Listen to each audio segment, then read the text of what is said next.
Okay, everybody, if you've watched any of my podcasts previously, you've probably seen my friend Carolyn Baker. Carolyn, thank you for joining us today. You're welcome. I don't know if you can hear. Can you hear Pookie? My dog's going crazy right now. I can hear him, but it's not a big deal. I think, dog voices are important voices. So for those of you who don't know Carolyn, I sort of was trying to think of how to introduce you. I wrote a couple of little statements about she is a purveyor of provocative ideas. She is a disruptor of spiritual stagnation. She is a hellraiser of the good kind. And we could even say razor, R-A-Z-E-R, because she's knocking that stuff down. This is my friend, author, activist, incredible human, and friend, Carolyn Baker. So hi, Carolyn. Say hello. Hi, Luke, and thank you for having me today. It's wonderful to be with you. Well, it hasn't felt wonderful to be alive for everybody for the last week. It's been a rough go of it. But having each other is what makes it worthwhile to be alive right now.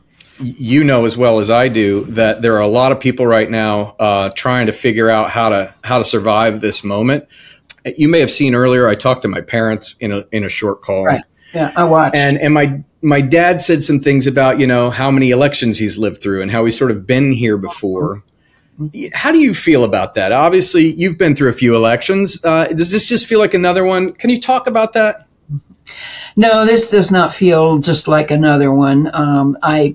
I think I've been through the same ones that your dad mentioned. But this is different. And this is different because it was really a referendum on democracy. And the conclusion that I've come to is that Americans don't give a rat's ass about democracy, and they don't want to. They don't want to learn what that means. And I think that's what I find most depressing and frightening about this election is that people did not understand what's at stake. And so here we are. And it's very sad. It's very debilitating and demoralizing. And, I don't have any magic answers except that we really need to be in community with each other as much as possible, help each other, because that's the only way we're going to get through this.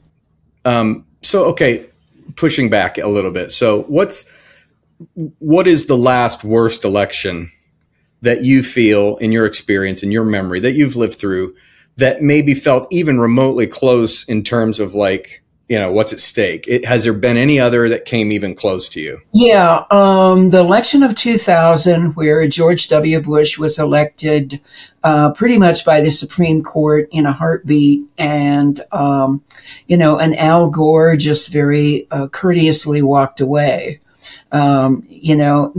That election actually is kind of what set me on a path of exploration and protest, which I've been on, for a lot of my life, but certainly since then, it really made me realize that something was very, very off. And then as we got into the Iraq War, which was his claim to fame, Bush's claim to fame, I just, I was even more horrified. And then I didn't really have any hope about the 2004 election with John Kerry running, as a Democrat, because I figured the same kind of thing would happen as happened in 2000, and it did. I asked you to give me the most recent other scary ones or concerning ones, and you jumped to those. Yeah. Still, how did those compare to this moment from your point of view? They were not as bad as this one. I think that the 2000-2004 elections began to open the door for white evangelicals to make their push to really take over. And they did so fairly successfully. A guy named Kevin Phillips wrote a wonderful book called American Theocracy. And that was back in 2006 maybe, and that was his summary of the Bush administration's attempt to really open the door for evangelicals. And when I read it at the time, I thought, oh my God, this will never get as bad as, it won't get any worse. This is terrible how the evangelicals have a green light for everything, but it won't get any worse than this. Well, here we are.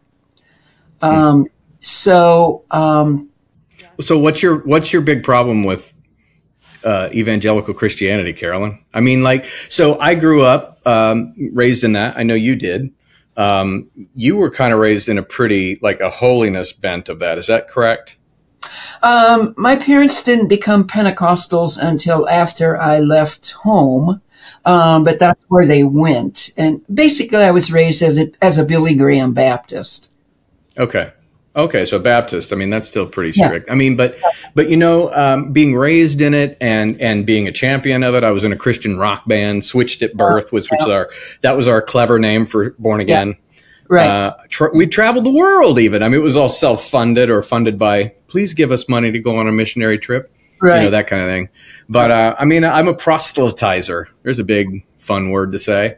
And we were the good guys. I mean, and when you look at Jesus, I mean, it was really centered around Jesus. And we're talking about the same Jesus that listed the Beatitudes and gave the Sermon on the Mount. This is not a Jesus that I'm hearing much more anymore. No. So it's sort of like, I think one of the really hard things I'm seeing for Christians today, first of all, it's one word, but it's describing, let's just say, two groups of people. Ish. There's the group that's still all about Jesus, and they're like they look at a guy like Trump, for example, and they see these huge problems. And then there's the group that looks at not Jesus but King David, who is the seed who eventually produces Jesus. And I've seen this meme floating around, and it's talking about it's very vague. It's talking about the worst person with the worst character with the this, the that, and then it's hashtag King David. And I'm going, so that's a different kind of we're using one word Christian. That's not the same thing, is it? No. I call them progressive Christians are those who really adhere to the teachings of Jesus as exemplified in the Beatitudes. Kindness, compassion, empathy. And then there are the Christian nationalists, the white evangelicals who want to emphasize the John Wayne Jesus and think that the Beatitude Jesus was a sissy, and why would we want to worship him? And, that's so woke, and we don't want anything to do with that. It's interesting you mentioned John Wayne, because I'm now picturing a Colt revolver, which as a weapon gained the moniker Peacemaker. Right. I think Colt marketed it that way. Peacemaker being a term that's derived from the Sermon on the Mount. So clear back in the old Western mythology, you start to see this turn happening where Jesus said, blessed are the peacemakers. But this is the Jesus who also said, turn the other cheek. Peacemaker to him didn't mean ass whooper. No. And so, but you've got people going, well, I like the peacemaker that matches the American soldier idea of peacemaker, which I'm not crapping on the American soldier at all. No. But the strong, forceful, they still like the Jesus that threw the tables over in the temple. They like the Jesus who overturned the tables, but they don't understand whose tables that were. These were the raving capitalists of his day, the oligarchs, basically. And that's who they support today. They don't really understand the injustice that Jesus was trying to get rid of, and that he was protesting in his day. Because they are all about the oligarchs and the capitalists. And so they don't appreciate what Jesus was actually trying to do. They might like the strength, yay, Jesus, but they don't appreciate what his actual motive was for that. you know, you're making all this money because you're taking advantage of the poor and the people who cannot defend themselves. And so I'm pissed at that, and I'm not going to let that be okay. Whereas today it's like, oh, we support the Jesus that supports capitalism. Well, with the Trump Bible, right? I mean, like literally. Trump Bible, right. Like the literal flip of the idea. And it's interesting too that where was it when the tables were overturned? Wasn't that in the temple? Like it was in the gathering place for spirituality. Yeah. Yes, it was. Yeah. And it was like the combination of bilking people at their point of connecting with their spirituality, which is in a way you could say is your truest self, whether you've made contact with it or not. It's what we hope to do. We hope to find that. And he's finding these people basically setting up their little fruit stand or their, golden sneaker stand, right where people are coming for liberation and freedom and hope. Yeah. And these are poor people. These are by and large. These are poor people. Yeah.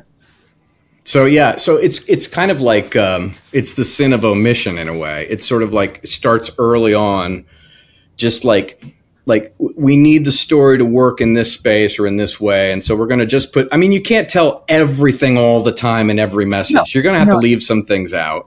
Sure. Yeah, that's interesting. I want to go back to the current state of affairs in terms of this election. I don't know if you know, but I've basically I haven't turned on the news and I haven't I've seen a couple of headlines, but I'm actively avoiding anything coming from both mainstream media and I'm actually avoiding things coming from, the bro sphere of podcasters and all that stuff. Right. And I'm trying to actually just get my information about reality, whatever's just right around me. So I've had coffee with a lot of people. I've had meetings with a lot of people. I've gone to community centers and hung out at open house. I've done a lot in just 1 week that looks like connecting in a very different way than I used to, with that remote.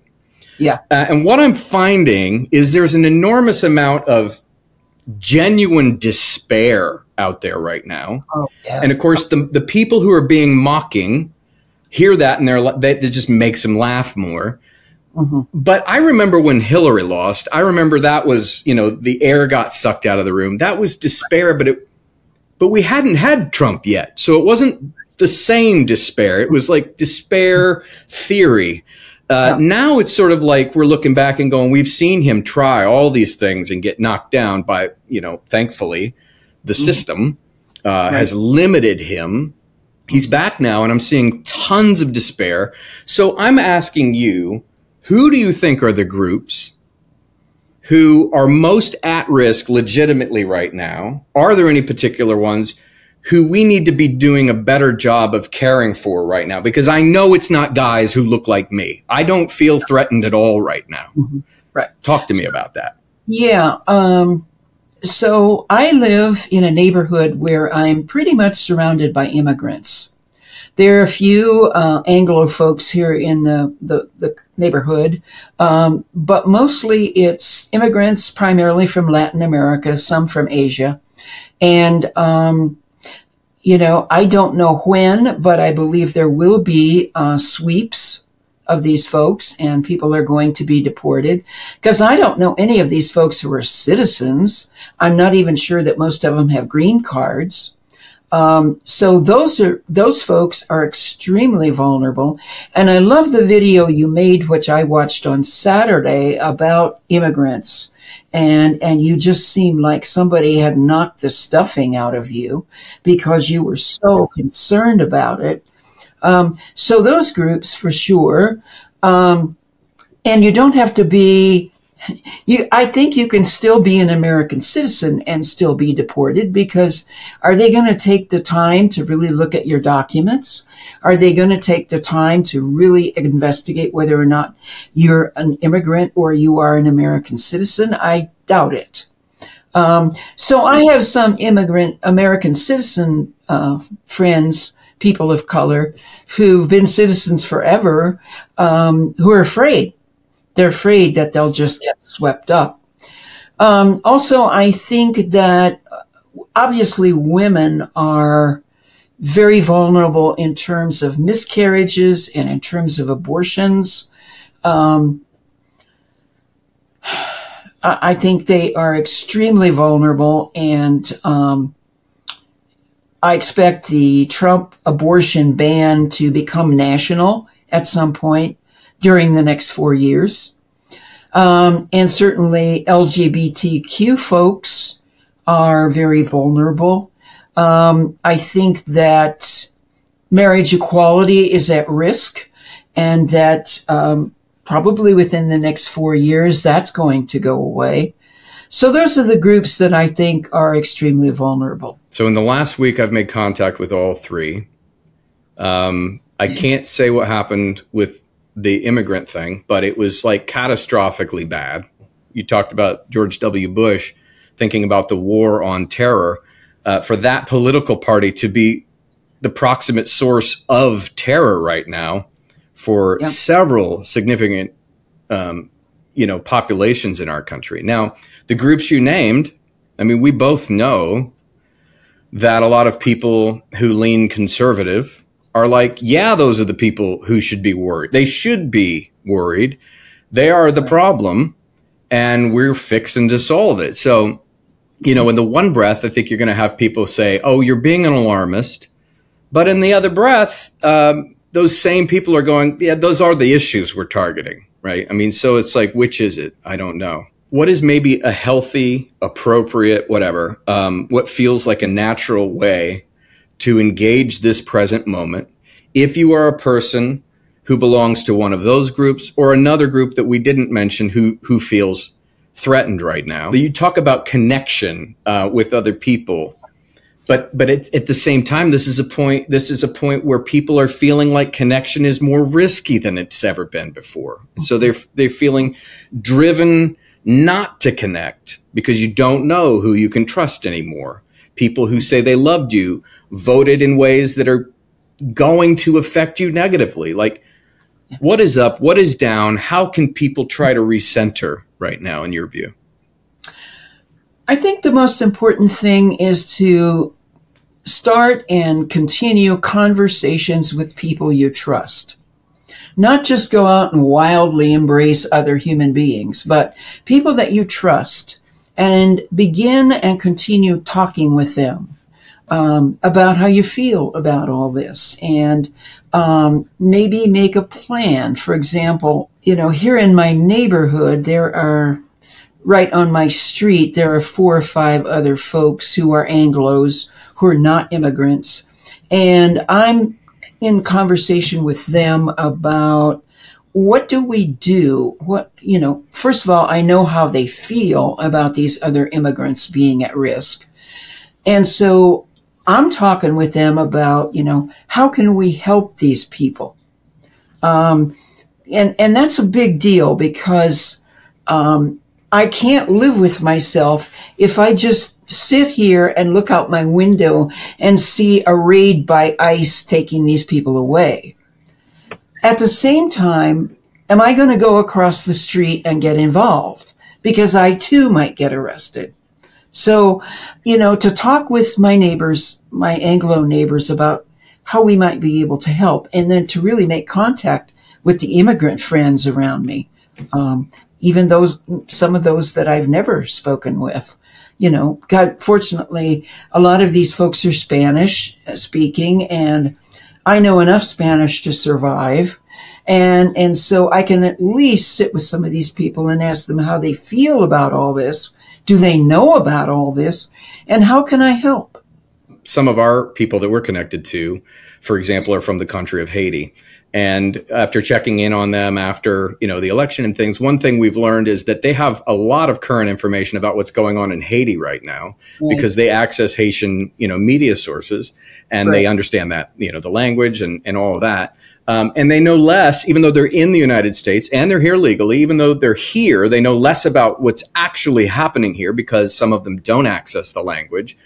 They can't just turn on the news and hear any story, even if it's, a lie. They can't even hear the lies right now.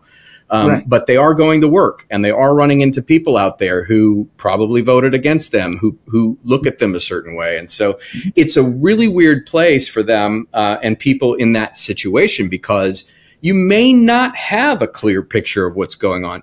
And if you're all, like you pointed out, if you're already scared, I mean, we've all been in school. We were all in elementary school. When you don't know information, how many kids are like, you know, I want to ask a question. Everybody's embarrassed or scared. And it's in human nature to just shrink up and try not to get noticed, right? So that's really interesting. Now, you've told me in the past, I think it's been on some of our other conversations even, like you belong to the LGBTQ plus community. And so whether you walk around thinking of yourself in that way, I mean, this is where, you know, somebody from an immigrant community might be hearing us talk about what should we be doing for immigrants. And I'll say right now, I need to be talking to them on these kinds of calls and asking them those questions. Right. Who cares what we think? I mean, I think it matters that we're trying, but I got to ask them. So jumping to an issue and a community that you are personally invested in, you identify as a part of. What about this community? Because I know there's a lot of even younger people. Like, you're bulletproof in a way. I wouldn't want to cross you the wrong way. You're maybe not the person who's as worried as some of these young kids, young adults who are, this is very new for them. They were in the middle of being acceptable. Like, it was like the leading edge of this magical moment.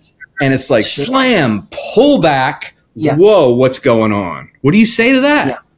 Well, I say that I think the most vulnerable in my community, and I could be wrong, but I think the most vulnerable are trans people, or people who are thinking about making a transition. I think they are extremely vulnerable, and not just in terms of being mocked and persecuted, but in terms of their own health care. And are people willing to treat them? Are people willing to support them? And I mean, I know of some trans people who've made the transition, and it is just really, really hard to resume their lives after making the transition. There's not enough support. There just is not enough support. And now, if on top of that, they are experiencing discrimination, persecution, arrest, whatever, it's going to be even more difficult.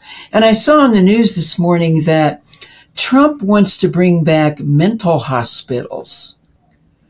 Now, just let that sink in for a bit. There's a reason I've been avoiding the news, Carolyn. Yeah. Well, no, his friend Vlad over there in Russia knows quite a bit about gulags. And so if he were to bring back mental hospitals, they would not be like mental hospitals that we're vaguely familiar with that, you know, went away in the 80s. They would not be hospitals. I think they would be gulags and dumping grounds and basically prisons for folks with different issues. So, There's sort of this interesting thing that's happening where I'm seeing people coming together. Like, I was at a house on Sunday where literally the whole purpose of the gathering was to come to this person's house. It was by invitation only. And it was just to sort of be with people and grieve and process and talk. And, you know, it was great. It was really inspiring to see. It reminds me of church when I was a kid. We used to meet in the house a lot. We didn't have churches, these buildings with all this overhead, and, you know, which forced us to have so much money in order to make it work. And we were loose and free. My parents were Christian hippies, and it was a lot easier to pull that off, that spirit of brotherly love, that coming together, because you were in people's houses. That happened Sunday, and that was inspiring. But one thing I noticed is that, yes, we know the things that we have in common right now in terms of the struggle or the suffering or the fear, but I don't get the sense that anybody knows what we're supposed to do now who are supposed to be the leaders, what are the different roles that need to be played. I do have a sense when I look at what has happened politically with the conservative movement over the course of my life, and really honestly, Carolyn, going all the way back to the Puritans landing in this country. You had the Puritans and the Quakers. And from there, these two lines began to diverge and split from one another. The Quakers are in many ways the same people today that they were when they landed on the soil in the first place. Right. They embraced the natives. It was all brotherly love, and it wasn't bullshit. And they're still that way. I mean, the Quakers in my community are at the trans rallies and all. There's this pro-humanity. They're pro-love of neighbor. The Puritans, on the other hand, from day one were slaughter, contain, overtake, shut down. And the Puritans, I believe, there's a direct line from them to Christian nationalism. I mean, maybe it's not straight, but it's kind of an aggressive spirituality. It's a predatory spirituality is what it is. And I've noticed that it's strategic. It has commanders. It has leaders. It has factions. It has movements. They train, they practice, they script. It's extremely well put together. And on the same note, you've got this other side, we'll just call it the rest of us who are out here, crying and being sad right now. We never really had that level of coordination, I don't feel. I mean, there was some, but I feel like it's like some of us were playing checkers while others were playing chess. And I'm going like at that hangout at the house, it was great emotional dumping. It was great processing. It was great expressing. Mm-hmm. And I know it's not all supposed to happen in one night. So I wouldn't expect them to like form the plan and start acting. That's not where we're at right now. But I do think, and I want to know what you think, I feel like if you're going to combat what is a combative spirituality, you can't, what are you going to do? How do we do that if we're still siding with the Jesus of the Sermon on the Mount? What does turning the other cheek look like right now for us? Because this would be a moment where we could be slipping into hypocrisy, but are we going to hug them to the point where they put their power down? Like, what do you think? This is a pickle, right? Well, I love that you went to this group on Sunday afternoon, and it reminds me that about a year ago, I got an invitation from people I really didn't know, except I was aware that they were involved with the climate crisis, that they were involved, members of the Democratic Party largely, and concerned about local organic food and blah, blah, blah, those different issues. And it was an invitation to come and let's talk and possibly form a group going forward to support each other in these perilous times. So I went to the group. I think we began in February of this year, and we meet every other week at somebody's house. And it's exactly this kind of group where for 2 hours we process. And I'll be going again on Sunday. We met 2 Sundays ago before the election, but we haven't met since the election. So I'm looking forward to going on Sunday. And as we have processed, we've become closer. We've become more allied. We are looking at what kind of project or projects could we be involved with that would serve the community? How can we be of service? How can we expand this group? How can we deepen our own spiritual practices? It's non-denominational. It's not, there are screaming atheists in there and there are screaming Buddhists in there. But how can we deepen our spiritual soul connection with ourselves, with each other, and with the earth? So I would encourage people to consider starting a group.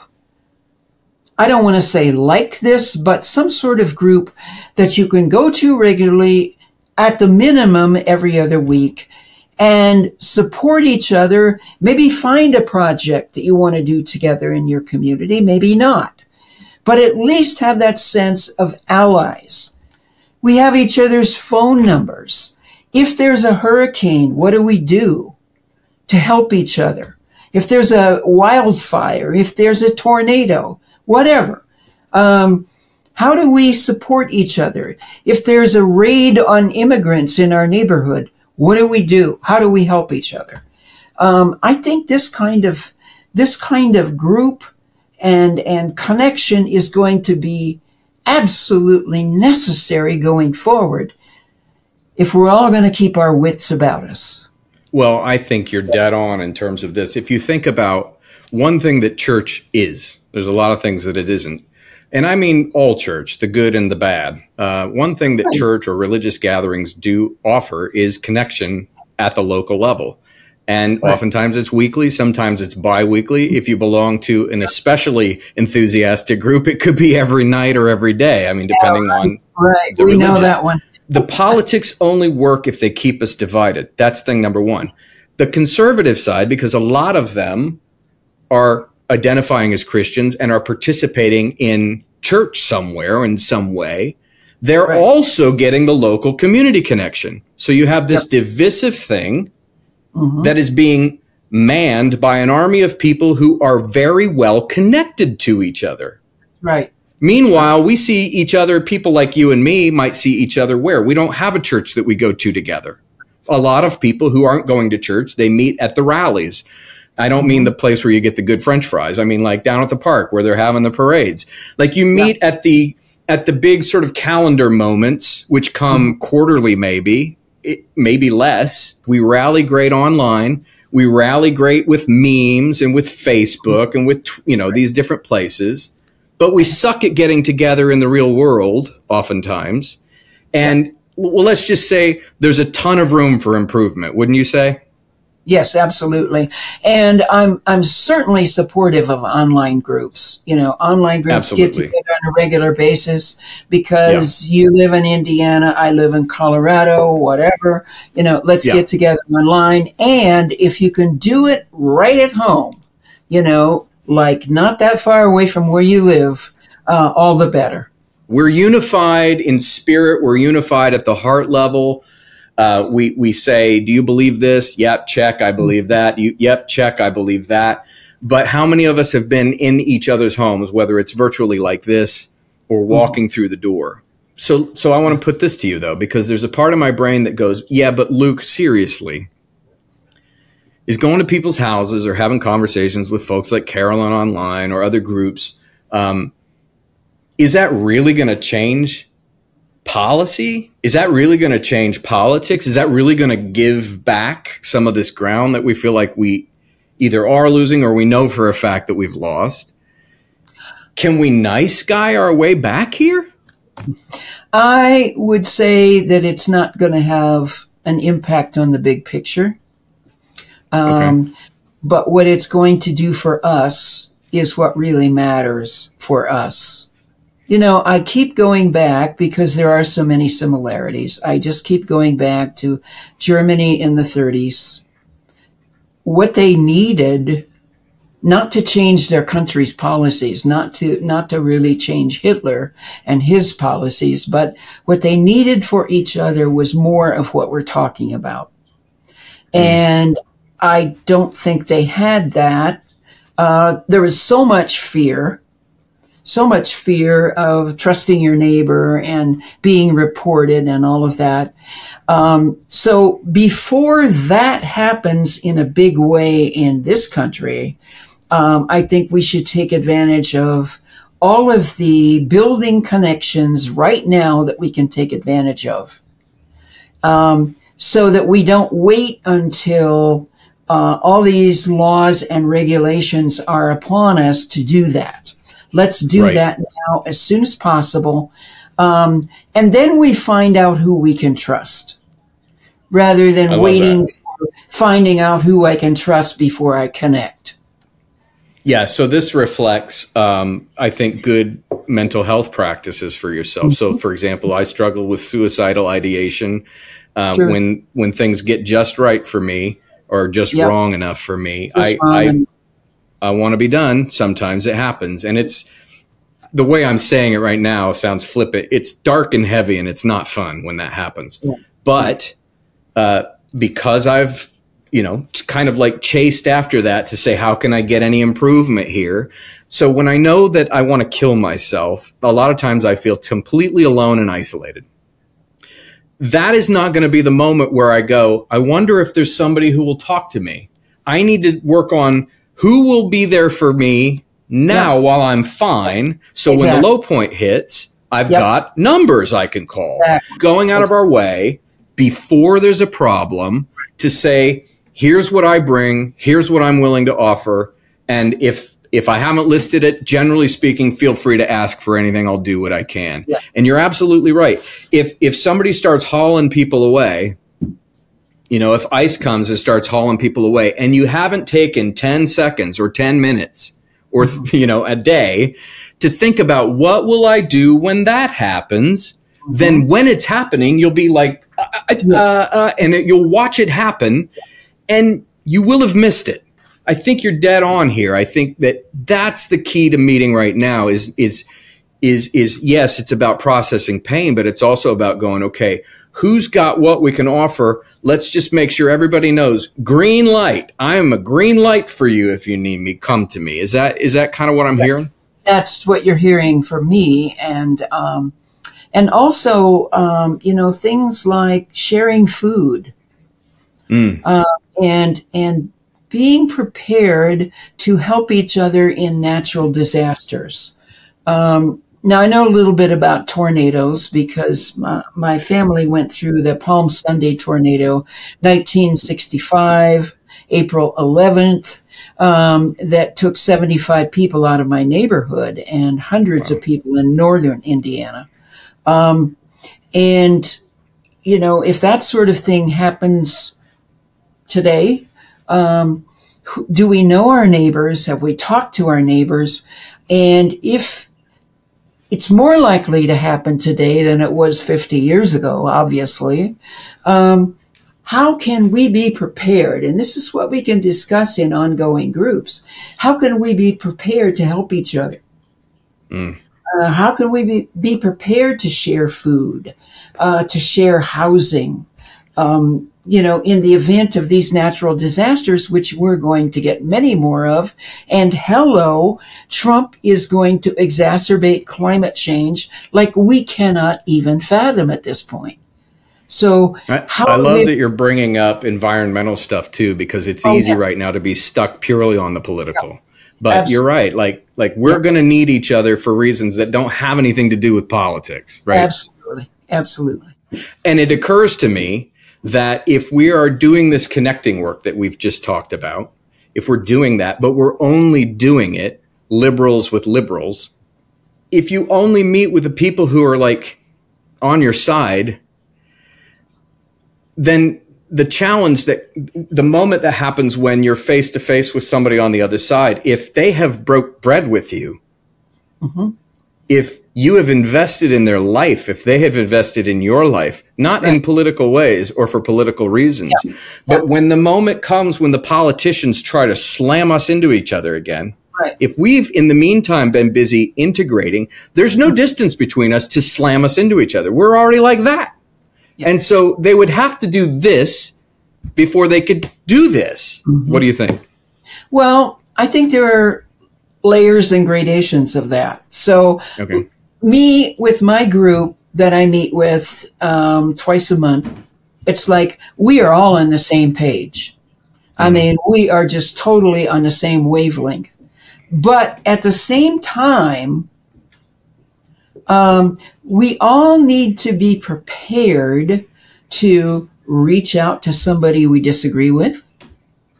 Or to engage them if they come at us, right? Like either way. To engage them. We don't have to become bosom buddies with them.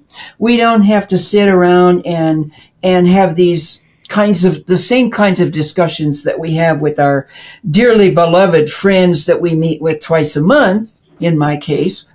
But, have some engagement with them. And we may get pushback from them. That's okay. But if their house burns down and they're completely beside themselves, I can at least go over and offer my love and support. And do you need anything? Well, how could I help you right now? Because these natural disasters have a leveling influence. You know, it's like when I got my house and I'm doing good and my paycheck's coming in and, it's like, I don't need to talk to you because you're the enemy. But when I am stripped of everything, I'm much more likely to talk to you and let you help me. That's good. Carolyn, this has been a great time. Thank you so much for joining me. As you probably know, I love talking to you, but I wish we did it more often. Maybe we can do that. What do you think? Well, I'd love to talk with you more. And I'm wondering how you're doing with all this, because I get some sense of how you're doing with it from your conversations that you're having, which I think are absolutely wonderful. But talk to me a bit about how you're doing. Well, why don't we save that for a part 2? That is a teaser. It's a brilliant teaser. And we'll hit stop on this. I'll post this one, but we're going to keep going, and we'll just kick off right into that. Is that all right? Okay, sounds good.